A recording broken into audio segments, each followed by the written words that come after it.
शिवाकाराय नमः शिवाय शिवाय गौरीपदानारविन्द सूर्याय दक्षध्वरनाशनाय श्रीनीलकण्ठाय वृषध्वजाय तस्मै श्रीलाराय नमः शिवाय वसिष्ठकुलोद्भव गौतमादि मुनीन्द्रसेनार्चितशेखराय चण्डार्कवैशास्वर लोचनाय तस्मै वकाराय नमः शिवाय यक्षस्वरूपाय जटाधराय पिनाकहस्ताय सनातनाय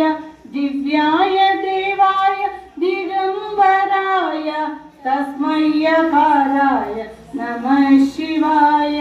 पंचाक्षरम् इदं पुण्यं या पदे शिवसन्निधौ शिवलोकमा